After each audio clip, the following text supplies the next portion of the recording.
Hello and welcome back to Corks and Controllers. It's us again, Victor. And Victor. And here's hoping you guys have been enjoying the last two recordings that we did the first two episodes, because I did a lot of changes. We probably look slightly different, slightly better haircut. To be decided on this end over here. And for one of our big changes, we're now being produced by the lovely Nicole Gray over there. Yes, the best producer the world could ask for. You also say hi. You got a microphone. Hi. She's gonna be keeping the show on track and leaving me any editor's notes that go right here. Yeah, she already has a few paragraphs there. Nicole, don't tell me to write that. Take that off the screen. Jesus Christ. Anyways, other than that, keep the feedback coming, you guys. Yes. You can email us directly at podcast@speaky.net. You can also follow various social medias. It's all just Corks. I tried my very best. That is, no matter what social media platform you're on, it's Corks and Controllers. Yes. So. And we have the coolest little picture as the profile picture for all the social medias, right? That's right. It's a little 8-bit vineyard. You know what we should do? We should get like a little printout of that and put it up on the wall. Ooh. Not like a super big printout, but just like a little one to be like, that is our show. The guy I found on the internet, the Fiverr website, I'm not sure he gave me a big enough file, so maybe I'll have to bully him into giving me another one. And then, I don't know, maybe he'll just charge me. Well, yeah, or we could offer him some sage advice on the world of video games and wine, and hopefully, get it that way. Whoa. It's like, oh man, I'm forgetting about it. Damn it, was it a show or movie where like they were trying to pay for something with dancing? It wasn't Dirty Dancing? Maybe it was like a Family Guy skit or something. I don't know what it was.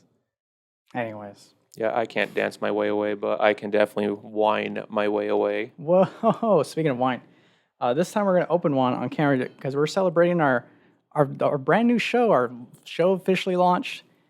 It's going to come out every Friday for the video version. The audio version, I got a day job.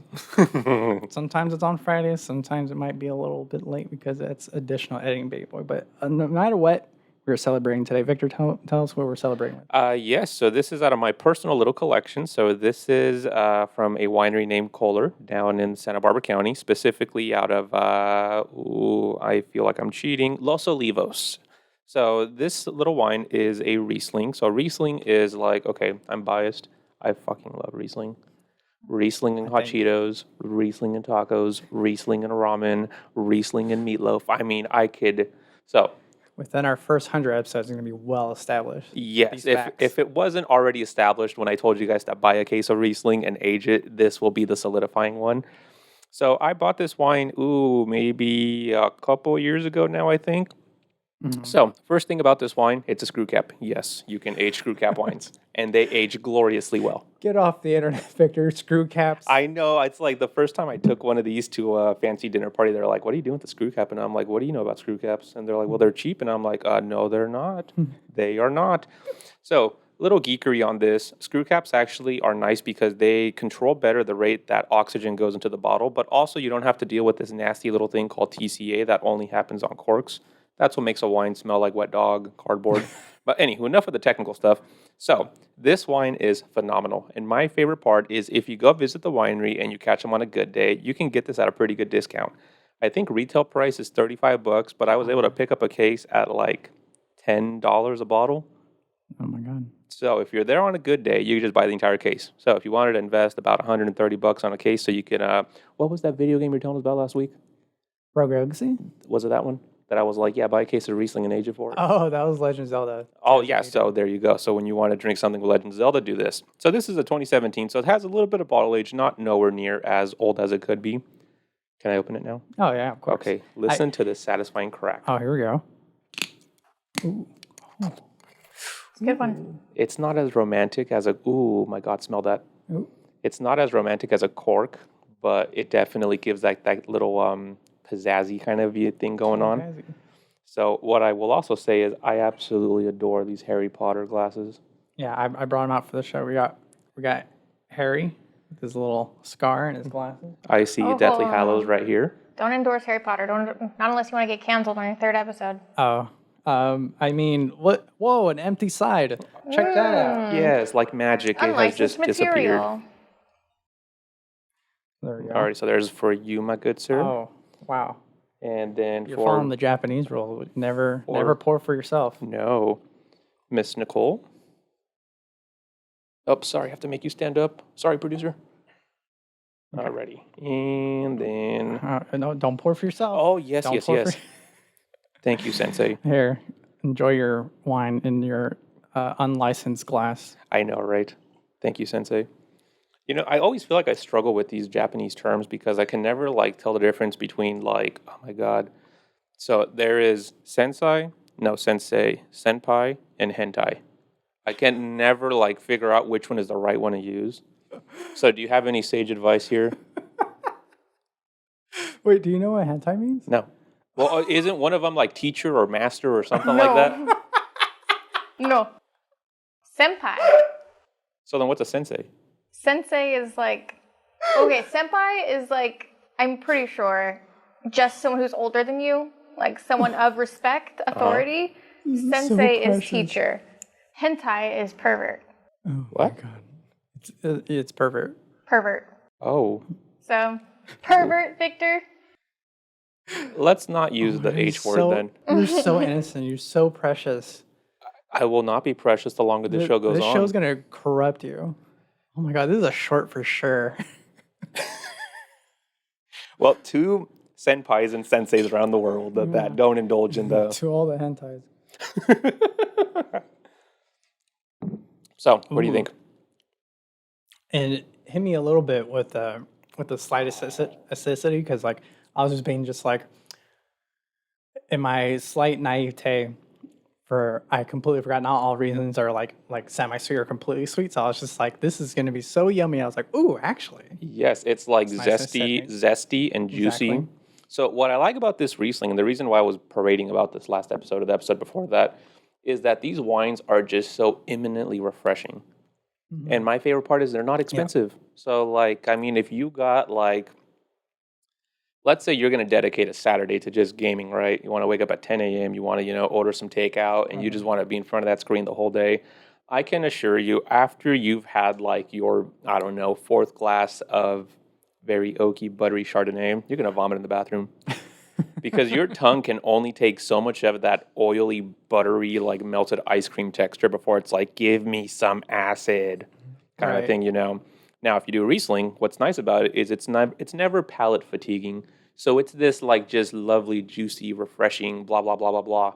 I mean, you can eat hot Cheetos. You can then follow it up with, chicken wings. Then you can have a cheeseburger. Then you can have like regular Lay's potato chips. Hell, if you want to go chicken nuggets, you can do that too. And it pairs with everything. There you go. Just keep it in an ice bucket, and this thing will go as long as you want to go. There you go.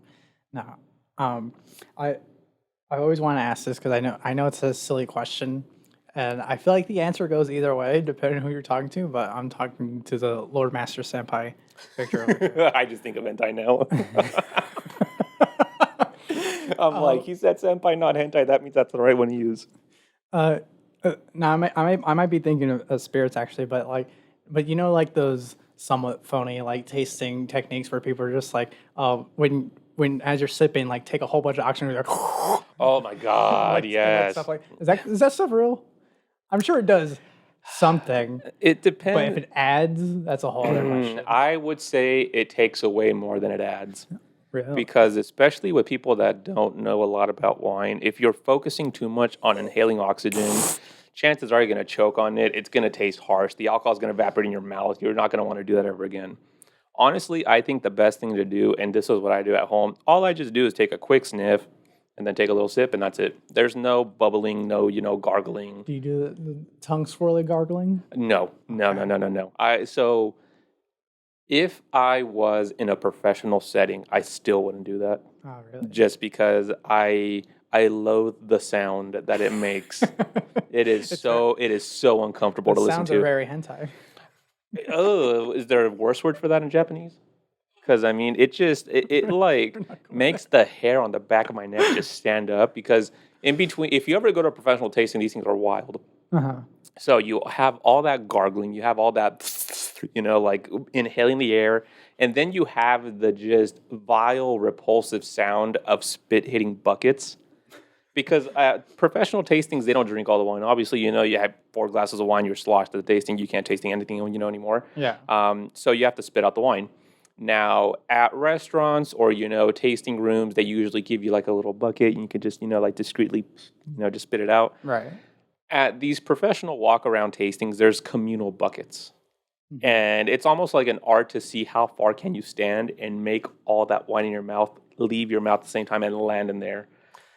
Dude, I get so embarrassed of that fucking stuff because at our old mutual job, even when we're doing like privately, like 3 employees, I'm still like taking the entire bucket and hovering my entire face over it because, like, I don't know, I got a dumb mouth and it kind of just dribbles a little bit. No, and I'm like, I don't want to do that in front of anybody. And I have to look, oh, sorry, and like get like a napkin or a hanky and be like, ooh. No, it happens to everyone. So even myself at that place, what I would always do is grab the bucket and hold it at an angle so that when the wine leaves my mouth, it doesn't even splash.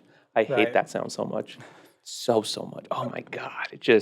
You're tasting these beautiful, magnificent wines, and you just hear it's almost like if you walk into, I'm sorry, Nicole, I'm about to say this. It's when you walk into a guy's restroom at 2 a.m. at a bar, and you just hear the tinkle of the piss going into the toilet, and it's just, like a stream. That's what it sounds like. I'm sorry, Nicole, I really did not want you to hear that. I can, I'm an adult. I know what happens in men's bathrooms. I'm so sorry. That's like the least offensive thing that can happen in a men's restroom, though. Yeah, that's probably true. That is probably true. But anywho, so yeah, delicious, refreshing, easy drinking little white wine. I think that's just perfect. Affordable, easy to drink, pairs really well with food, and I think it tastes damn good. What do you think? I think it's fantastic. Who's like? Where would you mostly find this in the store? Ooh, so Kohler, you can find them. So what I love and hate about them is that they are a largish winery. Now, when I say largish, I mean you're talking, a couple acres, on the property. Now, to buy their wine, I prefer to go to the winery itself. Right. I mean, because you're going through these rolling hills of Santa Barbara, driving into Los Olivos or over Los Olivos, however it may be. Uh-huh. And the property is just stunning. It's like the wine just tastes better. They make a whole bunch of other delicious wines. I'll put it this way: who can I be rude to? Who can you be at Kohler? Yeah. Nobody. No, if there's a retailer that sells this. Oh, who could you be rude to? Here in our local area in Central California, Bevmo. Okay, there we go. Bevmo, give me money. Okay, there. So with Bevmo, that was my whole bit. Yeah, so Bevmo, they're not going to have the 17. I think they might be on like the 2021 vintage, maybe 2022. But yeah, and I think Bevmo sells it at like close to $22-24. Nah, who cares? Exactly. Let's stop talking about Bevmo. Yeah, enough. Until I see zeros hitting my bank account, I'm not going to talk about it anyway. From GoPuff. $0.0. Anyways, should we get into the show? I was just going to ask you one more thing, actually, on the Bevmo thing. Not so much Bevmo, but GoPuff. What are your thoughts about them? Because I hear they're like a tech company of sort, but not really. Is that true? Yeah, they're another startup who's just like, everyone loves convenience. Because like, relatively at the same time when GoPuff realized that no one, like DoorDash, Uber, like no one was going to convenience stores, they were just going to restaurants. It's like, well, people love convenience stores. You can get some toilet paper, you can get like some hand soap, and you can get a bottle of wine. All is from one location. So GoPuff thought they're like clever and be like, we'll be the first to the market. But everyone saw them coming, and like Uber and DoorDash and everyone, freaking Yelp. I don't know about Yelp. I just made that up. Oh, that's true. I forgot about Yelp. They do deliveries. They immediately made contracts with all these like 7-Elevens and everyone, like, and they were first to market. But so GoPuff was just like, well, we still need bricks and mortars. So that's when they acquired Bevmo. Huh. Well, see, I will never forget. So I used to have fond memories of Bevmo back in the day. Very fond memories. But I'll never forget going back after the GoPuff purchase. And I remember looking at Farniente Cabernet in the lockup case, right? Mm-hmm. And then one aisle over, toilet paper. I'm like, what an abomination this is. Like, this used to be a holy grail of, high-end booze. And look at what it's devolved into. I used to go there when we were underage. We used to go there for sodas. They had so many craft sodas. It was so good. You cut it close. And like what the jerkies, the bar mixes. bar snack mixes? What were you Would gonna they say? not? Would they ID you when you would go in? No. What? You got ID'd every time you went in? Yes. If Wow. I was gonna go buy sodas, I would get ID'd, and they'd be like, "We can't sell you a soda," and I'm like, "Just wait till I turn 21." I mean, I heard of them doing it like right when I actually aged up, like around the time I got, excuse me, around the time I got my driver's license. I was hearing it's like, oh, they now you can't be a minor in there anymore. I was just like, well, good thing I can drive now. I mean, I still wasn't 21, but anyways, Well, I was anyways, probably so like yeah. 19 when I heard that. I just wanted to get your thoughts on what GoPuff was, or is, or will be. I'll tell you what my opinion GoPuff is. Give me money. No, You heard the man. Give him money. enough of the recurring bits. All right. Yeah, shall we get this started? Yeah, let's get to the meat of the program here. Okay, so as you guys know, this is Corks and Controllers. The biggest bit, the way you probably heard of the show is I would look at you dead in the eyes in person if you're one of my friends and goes like, it's a podcast about video games and wine. I'm a liar. I lied to you. There's also movies. There's also music. Maybe a comic book and manga. I've been reading some of those too. But I'm going to throw you the biggest curve. Episode 3, the biggest curveball you ever back and see. I was trying not to curse, but it's an explicit show. And are you ready for it? Yeah, You ready for it? let's do this. I have years of training leading What up I to want this. you to pair is the entirety of Taylor Swift's Era Tour. That's What? right. I want you to pair a concert. Producer Now- Nicole, do you have a hand in this? No, honestly, you just told No. me today, No, I so- think. Maybe yesterday. Now, Okay, tell me about this tour first of all, because all Okay. I just know about her is country singer turned pop star. That's correct. Yeah, That's about all I know. that's it. Wow. Yeah. Okay. You got it. She's a So- star.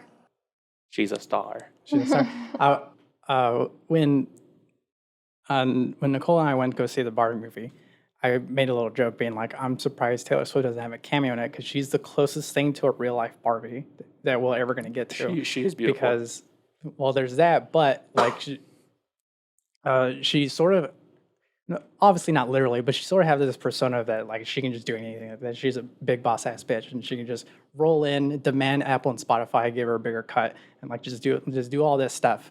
Really command the music industry and stuff. So other than that, there's also very public fights with her old record label and some guy named Scooter Braun where he owned her masters, and after like fighting for years, she's like, fuck this. I'm just gonna re-record all the music all over again. I don't give two She fucks. re-recorded everything. She just threw her $20,000 iPhone case on the ground and went like, who cares? I'm gonna do it. Can I correct Yeah, you? she's a boss. Can I correct you? What? They didn't fight for years. No? No. She already had dislike for Scooter Braun, and her masters were bought out from under her. So she Okay. was already in negotiations with. Well, Are you gonna well me? I was just gonna say, let's not make this a 2-hour podcast. Well, all right. Basically, she was already negotiating to own her masters. Do you know what masters No. are? Those are the original recordings. Okay, makes So sense. she's got 5 records owned by this guy named Scott Borchetta, the first guy who discovered her. Worked with him for years. She hits the point where she's like, all right, we had this deal when I was 16 that I could start buying my masters. And he was like, oh yeah, for sure. How about for this insane amount of money? Insane enough that Miss Taylor Swift, richest person that I know, said, that's a bit much. No, Wow, thank you. for stuff that she made. For stuff that she made, yeah. That's ridiculous. And anyway, it fell through. And when she thought she would be able to like start negotiations again, she found out that her masters were sold to Scooter Braun, asshole of the year, asshole of the century, shitty guy. Wow. So, Yeah. anyway, yes. So, and that's what led us to what's going on right now. Well, partially, not really, but mostly it was like pandemic stuff. But she came out with a lot of albums since. Like she's re-recording her old songs. She's coming out with a lot of albums, but the pandemic is stopping her from doing this concert. So she decides, I love her little bit during the concert too. She talks all about it, where she's just like, you know what? What if I did every single album during a live show? What? Why not? Why don't I do it? Now, to be fair, it's not like it's not It's like not all every 200. single, It's not like all yeah. 200 of her songs or whatever. I But was about to say, Her how first album debut is not on the set list at all. Wow. So it's a few songs from every album, essentially. right. So 3 to 5 from every album. So like, okay, so now imagine this while you're thinking of your pairing. Fucking like, I don't know, like 40, 50 plus shows. Some cities, multiple nights in a row. Mm-hmm. Singing your entire life's work, essentially. 45 songs, 3.5 hour show. Essentially, which is why I said that. And yeah, and then when you get there, there's all sorts of shit going on. Because first of all, concerts are in stadiums because venues aren't going to cut it. She wants as many people inside the shows as possible. So, you know, instead of going to fucking see a dumb, lame thing like football, you go see something amazing and awesome like Taylor Swift. And so, and it's so big that I went to go get us some food, and it probably took me like 40 minutes to get back to my seat. What? So you missed like I missed the opening act. I missed the opening act, which I just listened to the album later. It was like Gracie Adams. I was like, Gracie I'll just listen Abrams. to it later. So wow. all right. So there's that, and then you wear these pretty neat. Those were my nerd brain kind of kicked in. You wear these neat little like light bracelets. They have like LED lights. They light up. They are connected to was essentially a fucking souped up like Wi-Fi router that tells the bracelets what color to display and at what timing. And then when you look at the entire venue, while the music's going, this is all live. Like say it's like, okay, so there's a song that's called Bad Blood, and like there's like fire everywhere, and like the video has like a color scheme of like reds and blacks and oranges and stuff like that, and that's all. That's every single person there. The wrists are flashing like reds and stuff like that. All at the same time, it looked like there's like a dancing flame in the sea of people, and you're just like, oh, and then like actual fire's going off, and I'm like, oh, thank God, it was so cold, and like all this stuff's happening, insane stuff. Real So, pyrotechnics. real pyrotechnics, and yeah, and you're essentially listening to this entire woman's journey, emotional, painful, some romance, and like some breakups and stuff like that, and you leave it, and you're just like, wow, I hate humanity because we're all packed in here like sardines, but it was all worth it. I love sardines. Inside wasn't as bad. Outside, Like that was the worst. Like just imagine the incredible turmoil of just wanting to fucking leave. Oh. There's just like a sea of people in your way, but you're just so adrenaline rushed by the choreography, the lighting, the impeccable performance live in front of the multiple nights. I'm surprised her voice isn't gone. Like even during the talking bits in between the songs, it's just like she's not losing her voice. She sounds great. I was just like, I feel like they cryo freeze her in between shows. So it's just like it's phenomenal. It was amazing. Okay, so I just have some follow-up questions before I render my pairing here. Oh, go ahead. Does she have haters? Does she have haters? I'll put it this way. Her fans are like, you know, hundreds of thousands. They're called Swifties and stuff like that. Swifties. I haven't got my Swifties certificate yet. I'm still taking the tests. Just kidding. I was like, that's a thing? That's not real. But imagine a camp like that in a camp like Kim Kardashian, Kanye West. Like, Oh, you don't know all that. No. we're not going to get into that again. Okay, I know. We only have an hour. I could have just easily said like, as much as love as she has, the hate is almost equally insurmountable due to just like regular ass drama. Misogyny. And now all these albums that she has, There's that too. how similar are the vibes on them? Oh, they changed dramatically. That's what's awesome. That's what's so fun. Like you're thinking like eras because like, you know, you change with times, you grow up as a person, like all this stuff like that. Like her abilities to songwrite, her abilities to be like a literal poet and like like a poet. and like convey what she wants through not only like through like sheer lyrics, because you know that's what every songwriter does, but she has a range in vocalizations that like go with music. Like her craft just like upgrades. She does firmware updates and does freaking Final Fantasy levels up every time she releases an album. Okay, now last question is, if you had to describe the vibe of, like, say, 3 of her albums using one word for each one, how would you describe them? Impossible. Like, name 3 albums that you know off the top of your head. Well, there's Lovers. There's Midnights. That's Red. Okay, so let's start with Lovers. Okay, fine. That, I'm assuming, is about romance. Yes. Okay, and then there's Midnight. There's Midnights. Okay, and that's about... She summarizes like staying up all night with her thoughts. Okay, so it's a more cognitive, rhetorical, logical album of The sorts. different things that haunt her at night. Okay, and say a third album. Red. Okay, and Red is about... Being fucking cool. Okay, so I have my verdict then. So I don't have one... That's just how I feel. He's wrong about so when you were talking about the different dynamics of who Taylor Swift is, Right. and you're giving me that, you know, she has fans everywhere, she has a bunch of haters, you know, her albums, you know, vary in vibes and whatnot. As soon as you told me of her legion of just her concerts, I'm like, one grape comes to mind, and that is Chardonnay. Now, just like Taylor Swift's albums, Chardonnay can vary widely. So, Right. first of all, Chardonnay has many haters. I usually am...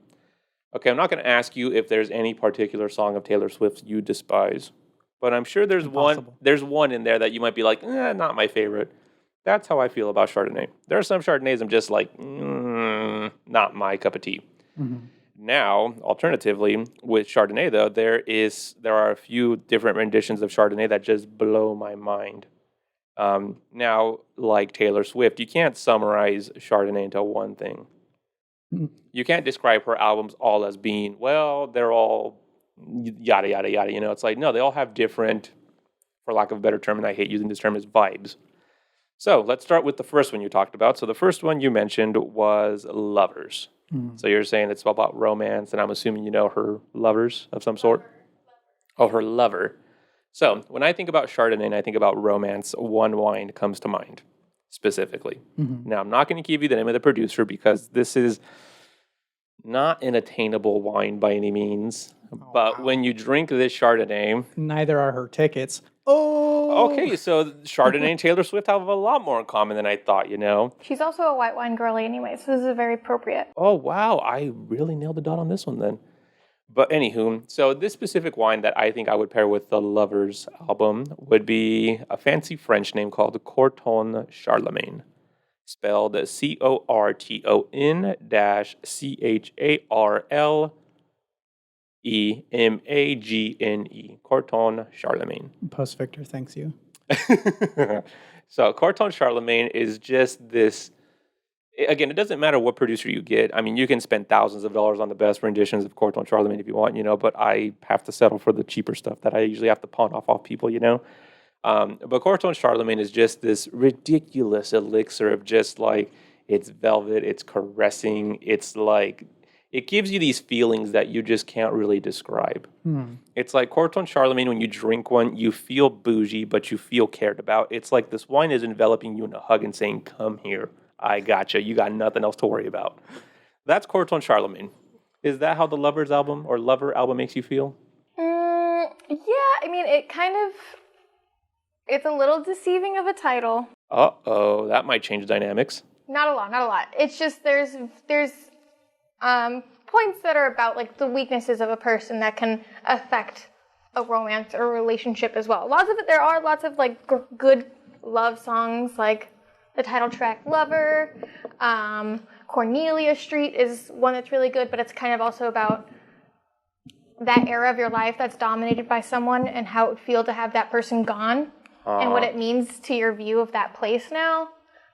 There's one called The Archer that's like about anxieties in a relationship and like fighting through it to be with someone. it's just a lot of different aspects of love and relationships. So this is more complicated than I thought then. So in that case... Oh, yeah. I told Victor when he mentioned that, I was like, so you're going to make him come up with like a drink, like something for every album? He's like, no, I wouldn't do that. Maybe every album, but now that I know that about the Lover track, so there is one specific Corton Charlemagne that what you were describing fits the bill. And it's made by a producer called Louis Latour. Latour spelled Latour. This one is priced usually between, depending on the year that it was made, between like $170 to like $300 a bottle. Every time I see a Louis Latour Corton Charlemagne, I tremble in my being just because I don't know what I'm going to get. And I say this in a nice way. It's like, for a moment, like while the wine's opening up, you get this caressing, like little lovey vibe. But then for like 10 minutes afterwards, it's the most harsh, acidic, just like raunchy wine. You're like, what happened to you? Like, you were loving me like 5 minutes ago. And then like after an hour, it turns into like this earthy, walnutty, kind of like more warming, like fireplace, cozy kind of, ambience. And then after like about 2 hours, it turns into like the most ridiculous, like vanilla lemon custard pie. That just gives you comfort, but it's like, it's a comfort, It's just like reassuring you, like, I know you. This is what was meant to happen. And you go through this flurry of emotions, and you're just like, Louis Latour, what the fuck did you do to me? So, that's Lovers. Second one was Midnight. Midnight, the vibe on that is what? Midnights. It's your thoughts, right? You're thinking about your thoughts? Ooh, so this is a fun one. I'm always thinking about my thoughts. So Chardonnay can go through this really weird phase too, and there's this like crazy weird region in Australia called the Margaret River. When you drink these Chardonnays, so they also come in screw caps, which is funny because you see this like $80, $90 Chardonnay and you're like, a screw cap, what? Oh yeah, here's a little cappy here. She does also have a specific line in a Midnight song called Your Roommate's Cheap-Ass Screw-Top Rosé. See, I'm telling you, I need to listen to Taylor Swift now. There you go. But yeah, so Margaret River Chardonnays, these things, the Margaret River is just such a weird climate because it's more similar to Bordeaux than anything else. So it's like southeastern France or southwestern France. But the Chardonnays from the Margaret River, it's like you can get like a combination of steely and nutty and cheesy and also like biscuity and also like straight up lime juice. These Chardonnays, you cannot just drink. You have to like stop and think like, what the hell am I tasting? It's like they won't allow you to move on until you've processed like, what the hell is this like freshly opened can of tennis balls plus like toothpaste plus like, I don't know, papayas that I'm tasting right now? It's one of those wines that just makes you stop and think like, oh crap, what the hell is this? It's like, they make me feel stupid. Quite honestly, they really do. It's like one of my favorite producers is Leeuwin Estates, their Art Series Chardonnay. When I pour it in a glass, I know it's like a, yellow-green tinge. And when I smell it, I know it smells like a Chardonnay. But every time I taste it, I just get so angry with myself. Because I'm like, why don't I get you? I need to ponder you. Like, I'm not about to dissect a liquid. Like, what can I do to, understand you kind of thing? So you just sit and sulk with your thoughts for like a good, hour or two. And it's like, by that point, if you were having dinner, it's cold. You don't even think about your food anymore. You're just focused on trying to figure out what the hell is this thing in front of you. And you can't move on with your life until you solve it. Right. So that's what I would pair with the Midnight album. There you go. Nice. Last one was... That's the Margaret River Chardonnay? Yeah, that's the Margaret River Chardonnay. Any Chardonnay from Margaret River, you can find them priced between like $15 to like $200.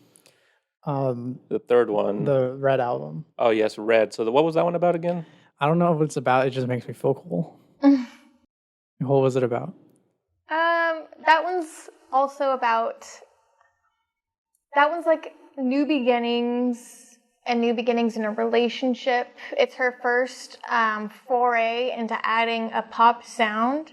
So it's like just starting off that country pop shift into full pop. That makes sense. Okay, that's why I came to that. Because I already had the wine in my head, and I'm like, there's a reason why I picked it, and it was because of that exactly. Autumn vibes, too. There's a lot of, like, scarf imagery, leaves, snow. There is this specific region in Burgundy, France, called Chablis. So every time I come across a Chardonnay drinker that they're like, I hate Chardonnay, it's too oaky, it's too buttery, it's too fruity, it's too creamy, I always ask them, have you ever had Chablis? And I'm like, they usually respond with, you want me to drink that gallo garbage? Because there's a box called Chablis. And I'm like, no. I feel like in my novice, I would make the same connection. Yes, so people tend to think, same thing with Burgundy, that they're cheap, jug wines. They're not. So if you can find yourself a quality Chablis around 20, well, even at as low as like 17, $18, and you can spend thousands here as well if you want to. But Chablis, the unifying factor is this is such an exciting wine. When you drink it, it feels like fireworks are going off. It's like they're rarely ever oaked, and if they are, they're super minimal. But what I love about them is that they just feel so racy and lively and just like full of energy. Like these are Chardonnays that can easily match Riesling's energy without the sugar. It's like you taste like green apples, you get like green mango, you get like limes, you get like these just lovely like passion fruit meets like a honeydew melon kind of, thing. But they also have, for what I cannot describe as a different flavor, calcium. It's like this salty mineral weird flavor that, when you pair it, it sounds so weird to say this, but it feels like the wine version of Pedialyte, but so much more exciting. It's like mildly salty, very zesty, super juicy. I just absolutely love Chablis. And my favorite thing to pair with Chablis is usually roasted vegetables. So when you're in the fall vibe, roast up that pumpkin, the squash, the rutabagas, the parsnips. If you want to drizzle a bit of bacon fat, pair with the Chablis. Oh my God, and they age so well. So, yeah, Taylor Swift, you're complicated, but so is Chardonnay, so it's okay. Do you have anything you'd recommend that you would pop open and rest and listen to the full All Too Well 10-minute version before drinking? What is All Too Well? So All Too Well is a song that came out. It was only like 3-4 minutes. And then throughout her career, she like just drops a little factoid, just being just like, by the way, I've recorded like a whole 10 minutes worth of that song, but they told me it was too long. And all the Swifties were like, give it to me. Snyder cut Swiftie version. Yeah. Huh. So, yeah. And what's that song about? Well, that one is... I love, by the way, I was just like, I need a producer just in case we go on tangents. And No, I love her. She's And great. okay, go ahead. Well, you brought me in on the wrong topic, probably. That is true. All Too Well, it's about looking back on a relationship and saying, like, I remember all of these things, all of these facets, and you are probably avoiding that now. Like, looking back on a relationship and thinking that person probably has blocked it out, or it's not as important to them as it was to me, kind of thing. So that one's all about, like, talking about these little snapshots in a relationship, like dancing in the refrigerator light in the middle of the night. So they used to have a bond, but it's not there anymore? Exactly. And you're reminiscing on that bond? And it's like full 10 minutes of just, it's so good. It's a whole, that song, like I know you said you don't like the word vibe, but it's like transports you. Is it like a crying song or is it like a happy song? It's a crying song. It's a crying song. I remember it all too well. You kept me like a secret, but I kept you like an oath. Aww. Okay, yeah. I got the perfect pairing for that now. That's the other thing about the concert. There's so many highs and lows where you're just like, yeah. And then like, there's literally a group of girls in front of us like bawling. I forgot which song it was, but they were just like, they were gone. Tolerate it, and I don't blame her. And then as soon as like the pop hit was after, they stopped crying. They're like, eh. Yeah, she transitions, like she doesn't go in order in her show for like the different albums. So she doesn't go in like chronological order that she released them. So she goes from one album called Evermore, which is this deeply like poetic, melancholic album about closure and loss and like the end period of things. We just need to have a Taylor Swift episode, like completely. Taylor Swift and Chardonnay. I guess so. And then she goes into Reputation, which is her like biggest balls out, like I'm a fucking boss bitch. Like it goes from she is Chardonnay incarnated. Oh my God. Yeah, to like immediately going into like, what's up? I'm fucking here. All right, that was my tangent. Sorry. Yeah, let's go back to the original question. So opening up a wine and letting it open up while waiting for this 10-minute song to finish. So All Too Well, initially when you were telling me what that song was about, I'm like, I've been betrayed by so many wines that I loved until the bitter end, and then I just realized that they weren't good for me. But I'm not about to recommend a wine that did to me. I know, yeah. You don't want to recommend them, but that is suitable. I'm like, I could name drop 5 wines right now and be like, you sons of bitches, you betrayed me. I loved you so much, and you did me dirty by changing your winemaker or your winemaking. Down. But onto something that would give me happy memories, and still every time I drink it gives me happy memories. So, I know it's a cheapie, but Bougriere Chardonnay. Oh, I don't know. A whopping $10.99 a bottle. So it's not the most complex wine. It's not the most complicated wine, but it's so damn good. So this wine, like, I can't tell you how many times I've taken this specific Chardonnay to parties or to wine dinners or whatever, and it never ceases to amaze me how even the staunchest wine critics will be like, what is this? And it's like, these are people that are used to drinking $400, $500 bottles of wine. Right. And they'll just be like, this is good. Like, where did this come from? And I'm like, oh, I'm sorry. I brought this because I wanted to drink something I was comfortable with, because I'm not about to drink your $700 Montrachet. But, I like that you like it, but I brought a fancier bottle, for you to enjoy. And they're like, no, I like this. And That's amazing. Yeah, and it's this little Bougriere Chardonnay. So it's just like comforting, it's refreshing, but it's flavorful, and it's just like perfect. I would say this is like if you could imagine a Chardonnay that cuddles you kindly. Oh. It's like imagine it's like the big stuffed teddy bear that you just want to hug, when you've had a bad day. That's that Chardonnay. It's just like this. Yeah, Bougriere, spelled Bougrier. It's reliable. I have so many happy memories of that wine. And every time I drink it, I'm like, I always remember, like, man, this dinner party, like, you've never let me down. All reliable, it's affordable, and it's delicious. All right. So, all too well 10-minute version. I don't think that bottle will last 10 minutes, though, so you might need two. All right. Hey, now, wasn't that a fun trip? That was a fun trip. Did you like my curveball? I did, because I walked in here today thinking, like, oh my God, is he going to ask me, like, about, like Farmville or, like some other random video game like Pac-Man? And I'll be like, okay, what the hell am I going to pair with Farmville? Like, oh, yeah, here, let me give you a bottle of Jack Daniels, I will say Pac-Man might be its own episode because as simple as that game is, there's so many iterations of it.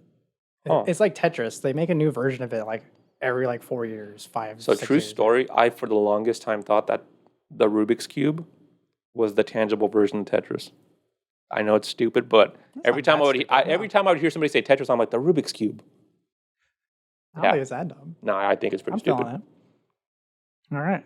Well, Miss Victor, do you have... Oh, I have a curveball for you, all right? Oh, come in. I do have a curveball for you. So, there is this really delicious sake that I absolutely love. Let's fucking go. So, it's called Snow Maiden.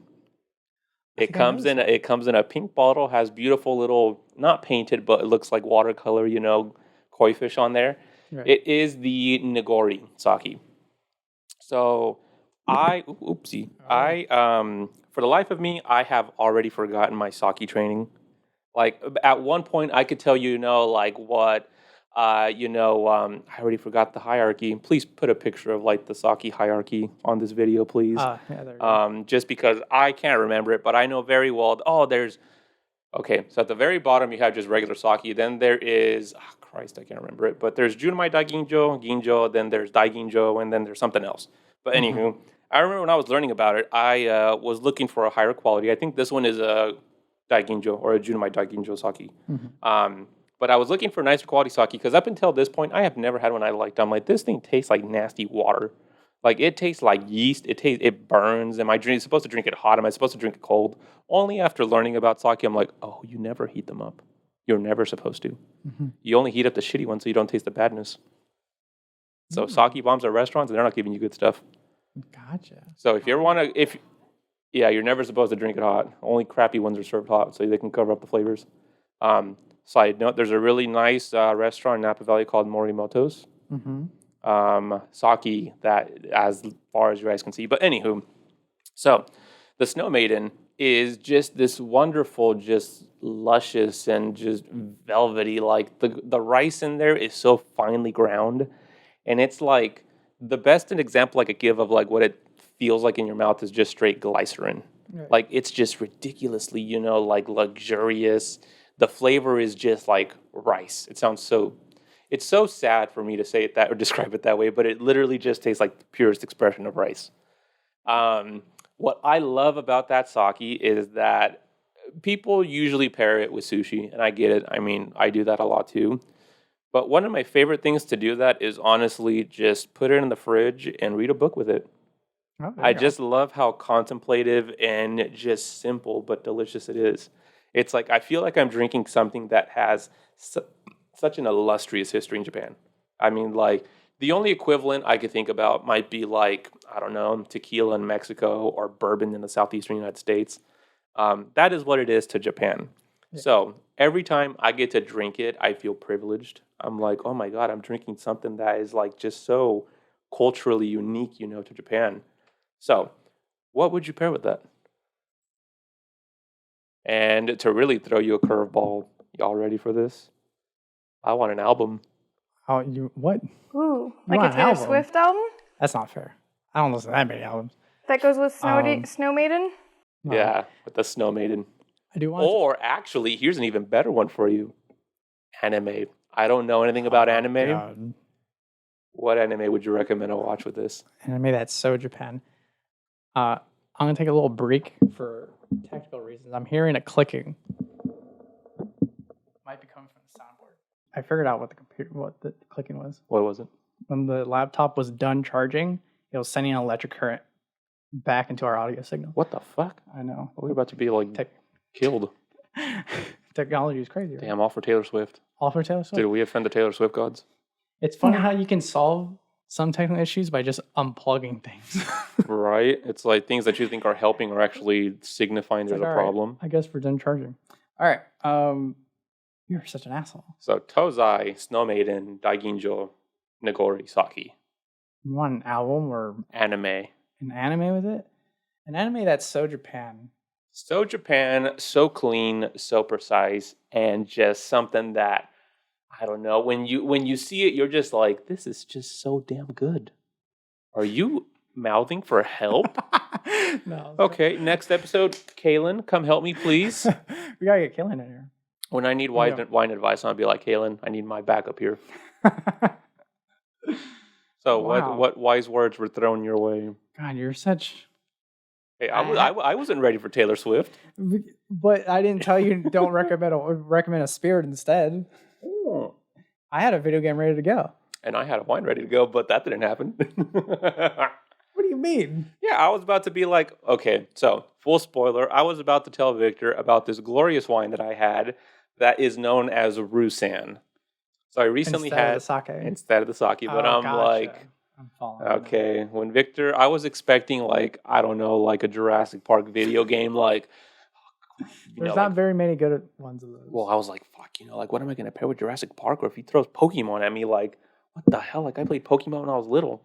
You drink a mixed drink with Pokemon. Easy. Boom. Next episode.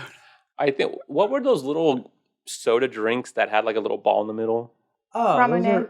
Why am I thinking Haribo? Ramune. Huh? Ramune. There we go. Yeah, those guys. Aren't those like little anime beverages? I mean... Or anime crowd beverages? They're definitely Japanese, but... Yeah, they're in anime. They're sold in Japan, and their culture picked up by weebs, so it's become the anime soda. So yeah, back to the original premise: anime for Snow Maiden. God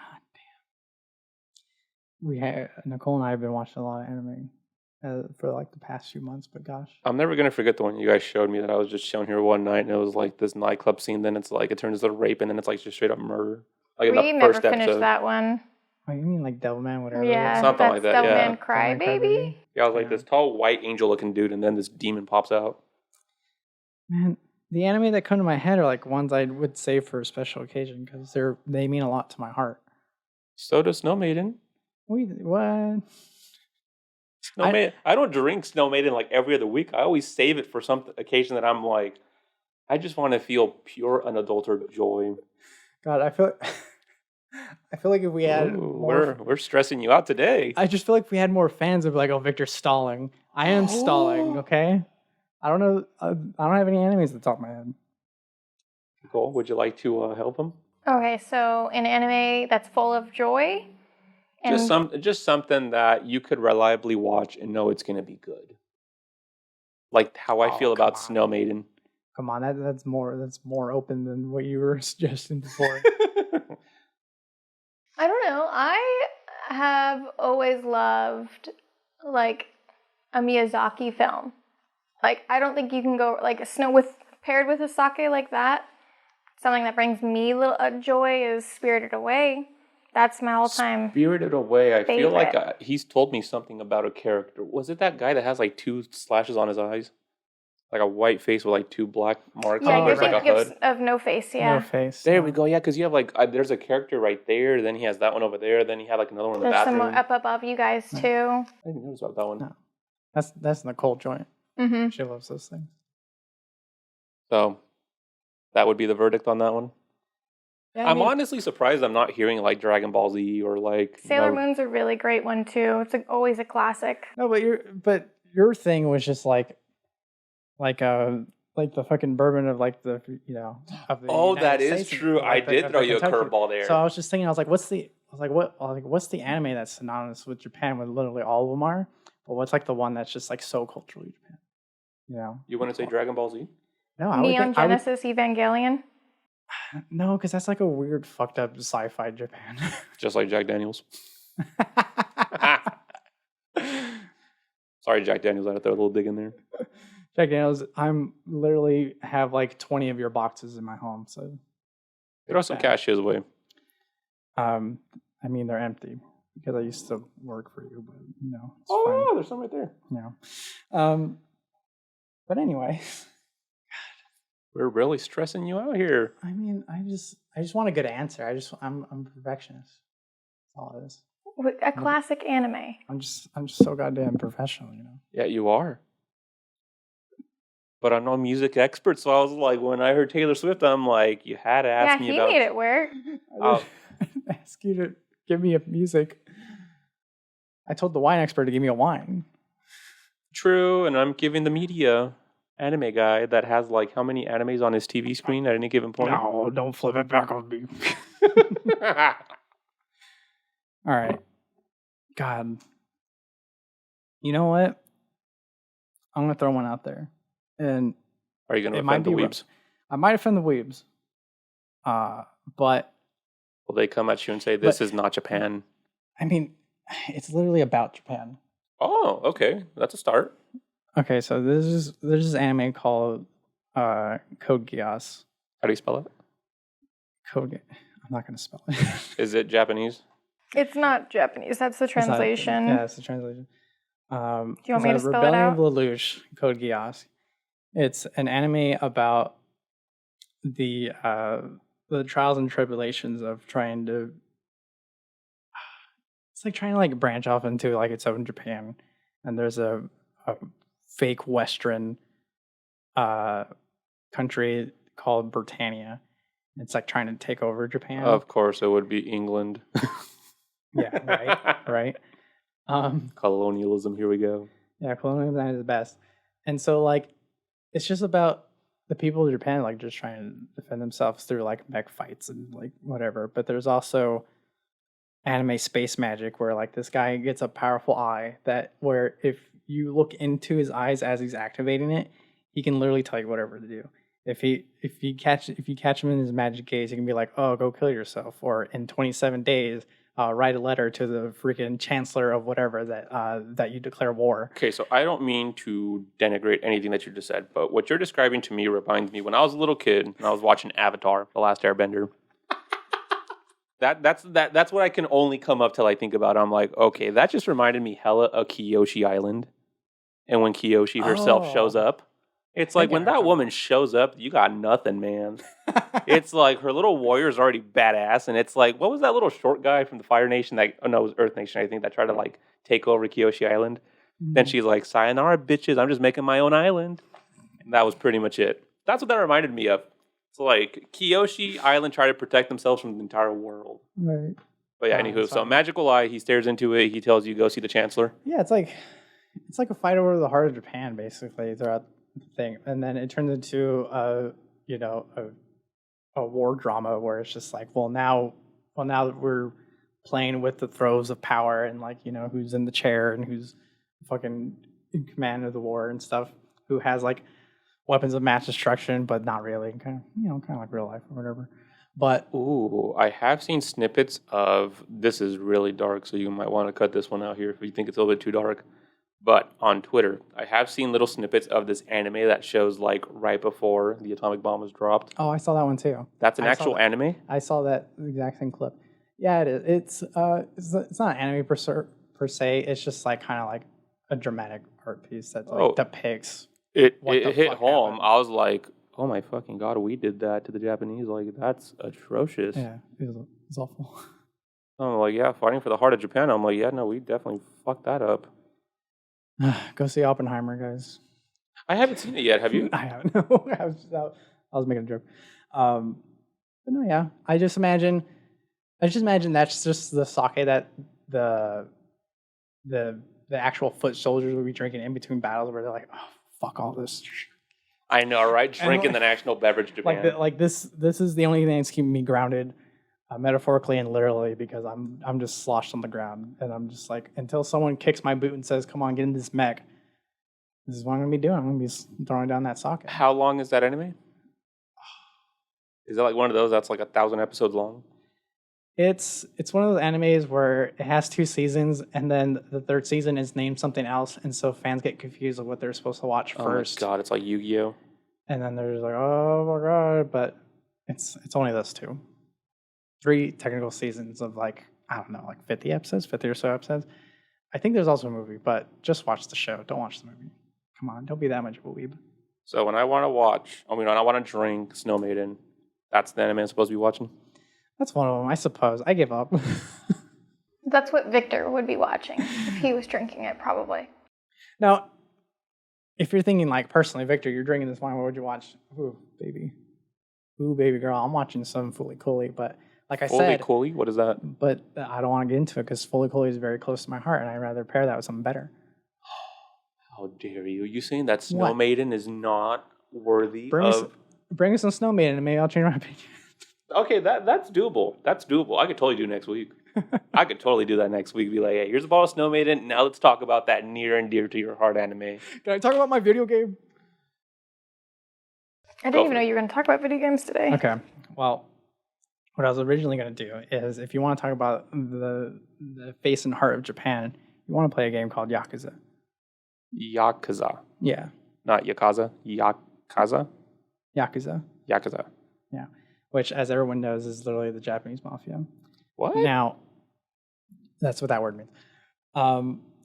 So on its face, it's just it's just like a crime drama about like all these mafia members who are just like going through their everyday. It's kind of like the American version of like one day some guy runs in the door and is like, "Yo, Vinny, there's some guy.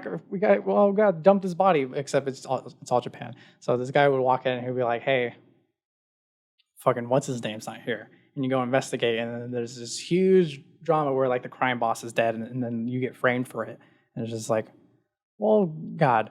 But the reason why I bring it up is because this is an adventure game through and through in the streets of like Tokyo, Japan. So like, if you're just like, what can be better than if I can't vacation in Japan? Mm-hmm. What can be better than doing like street view of the narrow back alleys of Japan? And it's playing this game because it is so accurately depicting of the kind of imagery and scenes, and like you feel like you're actually walking around Japan. And it gets down to those minute details of the type of stores you'll see, or the type of museums you'll see, and how like you'll be walking like down a city block, and then like you turn a corner and you're just like, why the hell am I at a shrine where I can donate and pay and like ask for a little bit of luck and whatever. But that's just how like kooky Japan can be, because like if you ask anyone who's vacationed in Japan or lived there for a while, they'll tell you that Japan is very compartmentalized, kind of like a bento box, where just like everything's kind of like segmented and everything has its place and its time. And that's what Japan is. And what better illustrates that than literally playing any side mission, not even the main story, any side mission in Yakuza game. You're just like, holy shit. I feel like I'm eating at a restaurant and some guy like runs in and he's just like, hey, can someone help me? Some dog took my wallet. And you're just like, that sounds like an unlikely scenario. And you go follow it and see what's going on. And then guess what? Some thugs are ambushing you. not that literally happened in Japan, but it's just like it's just so zany and like Japanese humor, and its depiction of like just the environments that's just like this is nice. I feel like I visited Japan playing this game. Damn, how much do you love this game, Victor? And you can probably on a side mission walk into a bar and order that exact same sake for all I know. Damn. Yeah. I asked him for anime, and he says the most beautiful thing about a video game. Now, before I get freaking decimated, I'm sure there's an anime that has the same vibes. We keep saying that word you hate. Right, but whatever. As Yakuza. I just don't recall it, or I haven't watched it yet. I'm sorry. Maybe we just put you on the spot too quickly here. We should have like eased into it, like saying, "Hey, what animes have you watched recently that you would say are like great?" And then you've probably gone about like, "Oh, it was this, and this," you know. And I would have been like, "Well, if I just wanted to experience Japan, what would you say would be the better one to watch?" And you might have been like, "Well, there's this one," but then it's like, "Nah, my guy, I want sake. Give me an anime." I'm also waiting for the day where you talk about a wine spirit or a beer where I'm just jump out of my seat going like, "Cowboy people!" And like, so it'll happen. It'll happen. I have some beverages in mind for the next couple episodes that I'm like, "Ooh, this one's gonna give Victor a little mini, little panic attack here when I say this beverage," because he's gonna be like, "Ooh, how dare you go there? How dare you go there?" I'll give you a clue. One of them starts with a W. Oh, as long as I don't take an L. What's our time? What are we at? You're at 17:30. Oh, plus the other pauses? Plus the others, which were like 12 minutes, and then the first one was like 33 minutes. We've gone for a little bit longer. Yeah. Yeah. You want to talk about anything? I will say this. Oh, wow. I don't remember if I said it off mic or not, but I thought it was hilarious how in episode 2, out now on youtube.com/quirksandcontrols, that you recommended that Zelda players invest 60 years of their life. Oh, yes. And, okay, so not to hash back on this super quickly, but try this wine. I love Kohler. I really do. But Kohler does not come close to German Rieslings when it comes to ageability. So, German Riesling, when Victor was telling me that, I was just like in my head dying of laughter. I'm like, oh my God, I didn't even know how obtuse it came off. I say just buy 12 bottles of wine in one go, It is an investment. Now, I don't know if somebody would play League Legends of Zelda. Did I get it? No? Let's just call it Zelda. I won't get that wrong. There you go. So, I don't know if somebody would play Zelda for 60 years. But there is a game called Sims, right? That theoretically you never finish. Theoretically you never finish. Sims is one of those games where you'll get mad that your sim doesn't clean after itself or wash the dishes while you're not doing the dishes. Love that game. So how similar is Sims to the metaverse? You're going to do this to me? I am going to do this to you. What the? I thought we were going to talk about metaverse like episode 15. No, I'm talking about He can't spend 10 minutes talking about metaverse. Because when I think of Sims, you are acting in a different way and trying to live your life in that way, right?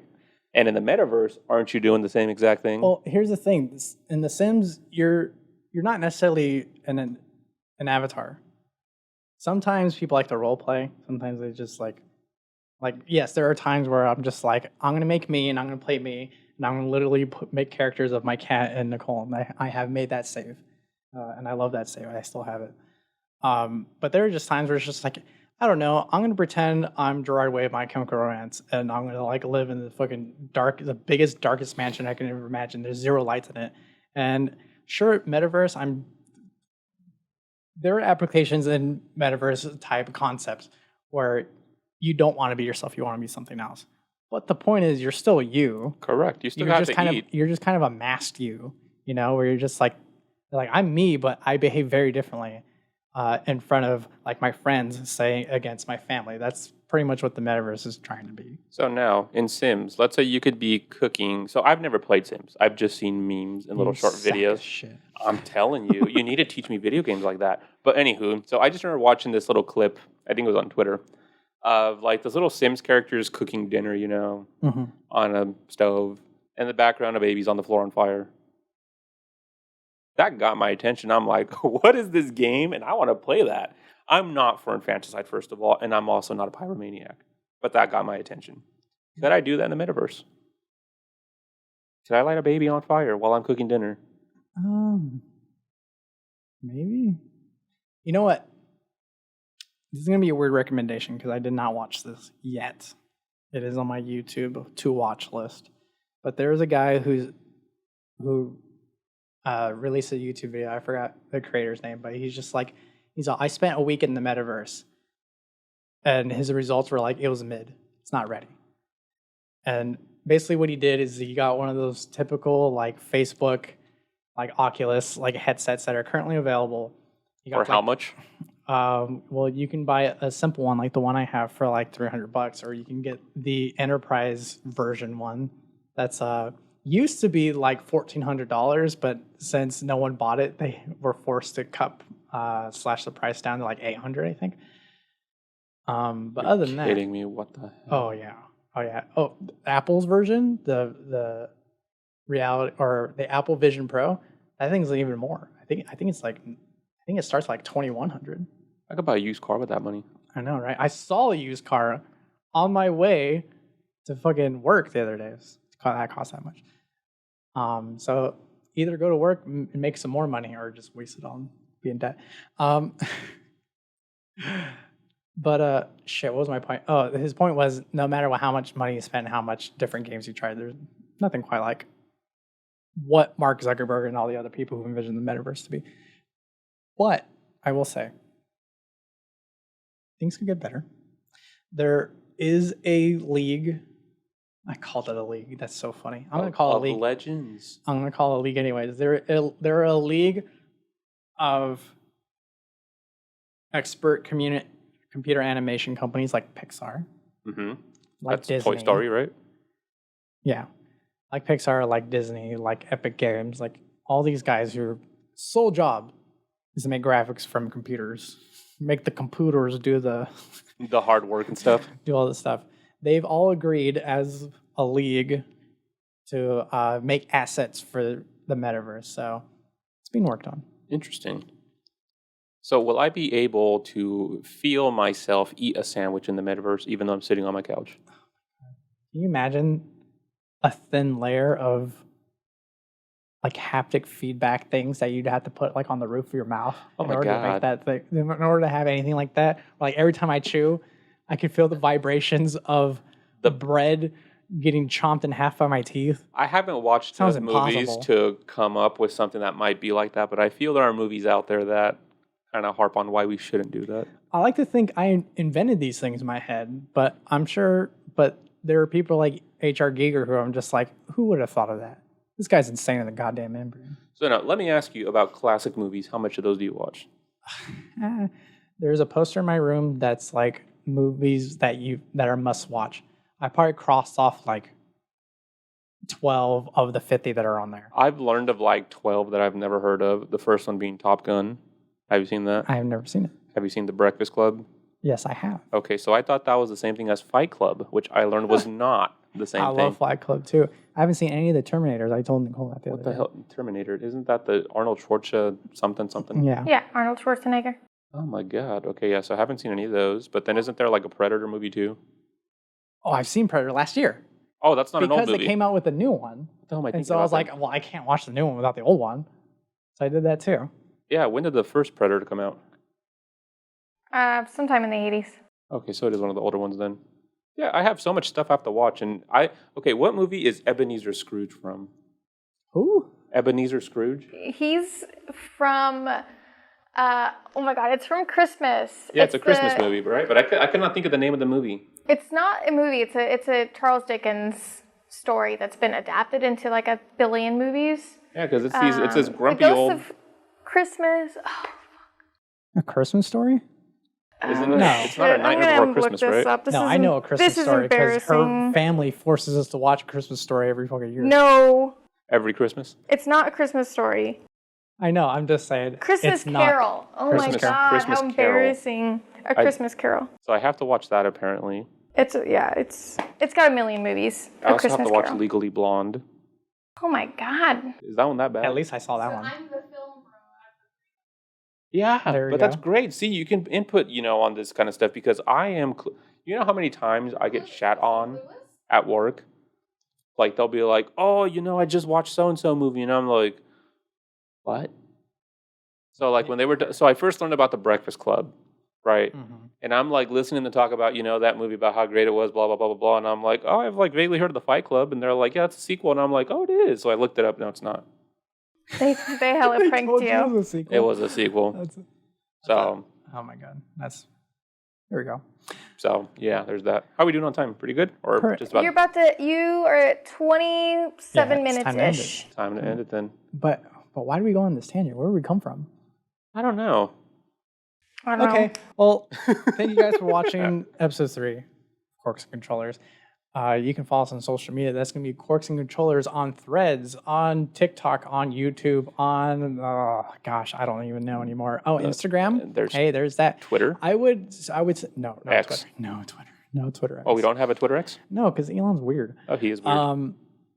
Anyways, God, if I can just be frank with you guys, probably just the Instagram and YouTube and the TikTok, because like they're so easy to use and like it's just fun. It's fun to use those programs. The other ones, Threads. Yeah.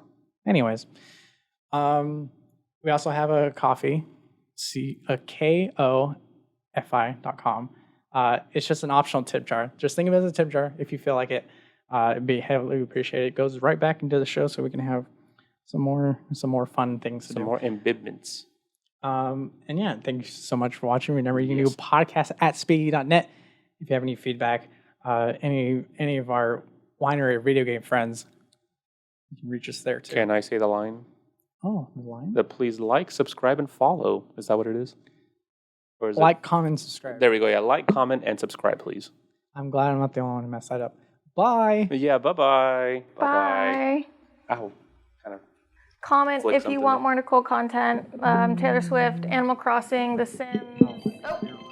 And you ruined it with the phone call. It's done.